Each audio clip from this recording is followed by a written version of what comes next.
સુરતમાં ફરી એકવાર એક ગમખ્વાર અકસ્માત સર્જાયો છે, જેમાં રોંગ સાઈડ પર આવેલા એક ટ્રેક્ટરે એક યુવકને અડફેટે લેતા યુવકનું ઘટના સ્થળ ઉપર જ કરુણ મૃત્યુ થયું છે.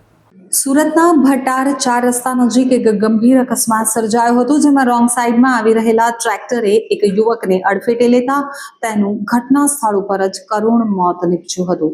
પ્રાથમિક માહિતી અનુસાર ટ્રેક્ટર રોડા લઈ જતો હતો, ત્યારે તેણે સાઈડ ટકી રાખ્યા વિના સામેથી આવી રહેલા 19 વર્ષના સાહિલ શેખ મુસ્તાકને ટક્કર મારી હતી. ટક્કર બાદ સાહિલ ટ્રેક્ટર નીચે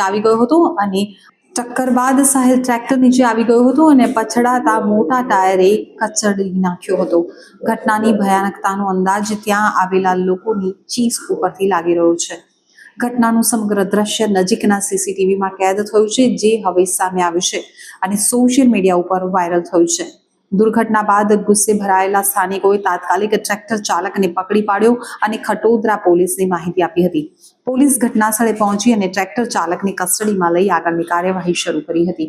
તો આ ઘટનાને લઈ સ્થાનિકોમાં ભારે રોષ જોવા મળ્યો છે અને ભટાર વિસ્તારમાં ટ્રાફિકના વધતા ભંગાણ અને બેદરકારીવાળા વાહન ચાલકો સામે સત્તાવાળાઓએ તાત્કાલિક પગલાં ભરવાની માંગ ઉઠી રહી છે.